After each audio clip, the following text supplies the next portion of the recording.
Assalamualaikum warahmatullahi wabarakatuh. Kami dari kelompok 3 kelas PTIK 03 Prodi Pendidikan Teknik Informatika dan Komputer, jurusan Pendidikan Teknik Elektro, Fakultas Teknik, Universitas Negeri Makassar. Di sini saya akan menjelaskan materi tentang sistem input-output, di mana saya akan memperkenalkan terlebih dahulu anggota kelompok 3. Yang pertama Ahmad Ardan, yang kedua Muhammad Taufik Wardiman, yang ketiga Rika Yanti, yang keempat Nurul Syakinah, yang kelima Laude Sulfardiansyah, yang keenam Muhammad Marsum, yang ketujuh Nurgawanti, yang kedelapan Ramla Ramdhani, yang kesembilan Nur Suci Ramadhani, yang ke-10 Muhammad Turkair Ahmad, yang ke-11 Muhammad Fadil Supriyadi, yang ke-12 Rimba Saputra. Sistem input-output. Pengertian sistem input-output: suatu mekanisme pengiriman data secara bertahap dan terus-menerus melalui suatu aliran data dari proses ke piranti. Begitu pula sebaliknya.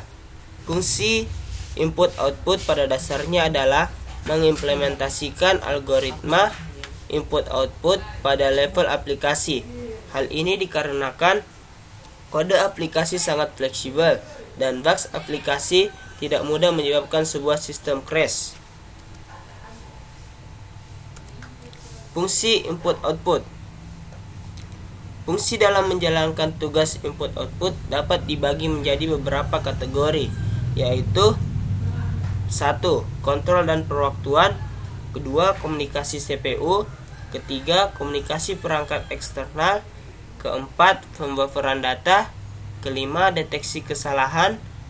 6. Mengimplementasikan algoritma input-output. Langkah-langkah penanganan input-output. Yang pertama, CPU mengecek status input-output device. Yang kedua, input-output mengirimkan statusnya. Yang ketiga, jika sudah siap, CPU meminta transfer data. Yang keempat, input-output modul mengambil data dari device. Yang keenam atau yang terakhir, yang kelima atau yang terakhir, modul transfer data ke CPU dalam variasi output yang diinginkan. Perangkat eksternal. Perangkat eksternal dikategorikan menjadi 3. Yang pertama, pembacaan di sisi manusia atau human readable. Perangkat yang berhubungan dengan manusia sebagai pengguna komputer. Contohnya, screen, printer, keyboard mouse, joystick, dan disk drive. Yang kedua, pembacaan di sisi mesin atau machine readable. Perangkat yang berhubungan dengan peralatan, biasanya berupa modul sensor dan transducer untuk monitoring dan kontrol suatu peralatan atau sistem. Contohnya monitoring dan kontrol. Yang ketiga atau yang terakhir, komunikasi yang memungkinkan komputer untuk saling bertukar data dengan perangkat jarak jauh. Contohnya modem, network, dan network interface card. Modul I/O merupakan interface bagi CPU dan memori atau interface untuk satu atau lebih perangkat peripheral. Modul I/O memiliki dua buah fungsi utama, yaitu sebagai piranti antarmuka ke CPU dan memori melalui bus system. Yang kedua, sebagai piranti antarmuka dengan peralatan peripheral lainnya dengan menggunakan link atau data tertentu. Fungsi modul I/O. Yang pertama, kontrol dan timing. Yang kedua, komunikasi CPU. Yang ketiga, komunikasi perangkat. Yang keempat, data buffering. Dan yang kelima, deteksi error. I/O terprogram. CPU langsung mengendalikan operasi I/O secara keseluruhan dengan menjalankan serangkaian instruksi I/O dengan program tertentu. Karakteristiknya ada 3. Yang pertama, terdapat program untuk memulai, mengarahkan, menghentikan operasi I/O. Yang kedua, membentukkan perangkat keras register status, register buffer, register point buffer, dan register counter data. Yang ketiga, perlu waktu proses yang menyita waktu pemanfaatan CPU.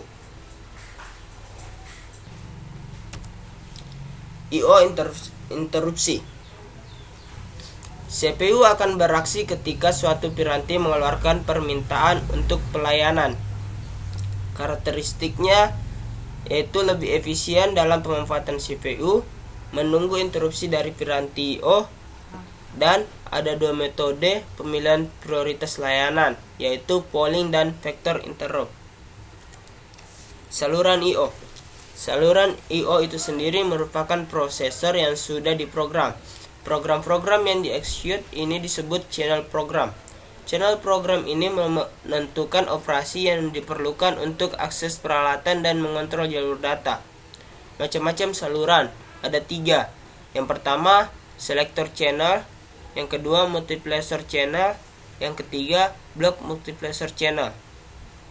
Tujuan dari saluran I/O adalah sebagai perantara antara CPU main memory dengan unit pengontrol penyimpan. CPU berkomunikasi dengan saluran melalui beberapa perintah yang sederhana. Beberapa saluran akan memberi perintah test I/O untuk menentukan apakah jalur pathway yang menuju peralatan sedang sibuk, start I/O pada peralatan tertentu, dan halt I/O pada peralatan tertentu. Peralatan input atau output. Peralatan input atau output ini ada beberapa macam. Yang pertama, disk drive. Yang kedua, tape drive. Yang ketiga, modulator demulator. Yang keempat, Ethernet. Yang kelima, VCMCEA. Yang keenam, hub. Yang ketujuh, switch. Ke-8, print server. 9, input output card. 10, SCEE card. 11, terminal. 12, CD-ROM. 13, CD write and writer. 14, DVD-ROM. Dan terakhir DVD write and writer. Pertanyaan. Ada beberapa pertanyaan yang ditujukan kepada kelompok kami. Yaitu ada 4 pertanyaan. Yang pertanyaan pertama, peralatan apa saja yang diperlukan untuk merubah PC sehingga bisa berfungsi sebagai multimedia? Pertanyaan kedua, apa penyebab perangkat I/O kadang tidak terbaca? Pertanyaan ketiga, bagaimana saluran I/O yang jenisnya selector channel? Dan yang terakhir, apa maksud dari DMA? Saya akan mencoba menjawab pertanyaan-pertanyaan yang ditujukan kepada kelompok kami. Yaitu pertanyaan pertama, peralatan apa saja yang diperlukan untuk merubah PC sehingga bisa berfungsi sebagai multimedia? Mungkin maksud dari pertanyaannya ini adalah perangkat, bukan, atau biasa disebut bukan peralatan. Ada beberapa perangkat yang harus dimiliki PC supaya bisa berfungsi sebagai multimedia. Perangkat pertama yaitu perangkat lunak atau aplikasi dari multimedia itu sendiri. Yang kedua, CD atau DVD-ROM. Yang ketiga, sound card. Yang keempat, kartu grafis. Yang kelima, TV tuner. Dan yang keenam, webcam atau webcam.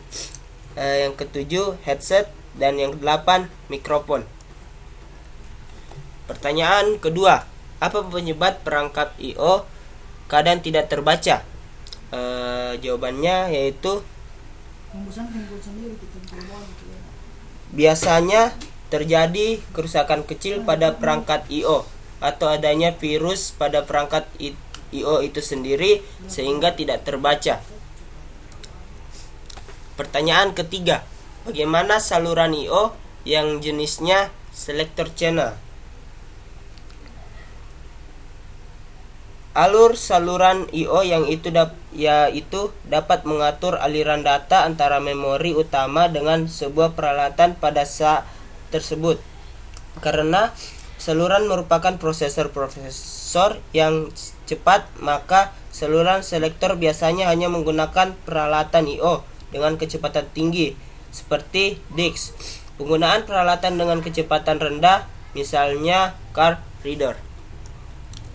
Pertanyaan keempat atau pertanyaan terakhir, yaitu apa yang dimaksud dengan DMA?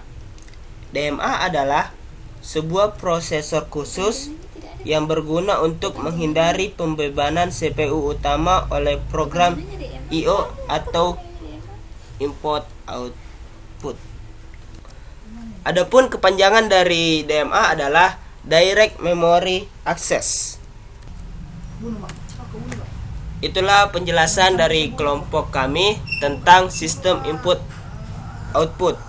Jika ada kekurangan, mohon dimaafkan. Dan kami akhiri. Wassalamualaikum warahmatullahi wabarakatuh.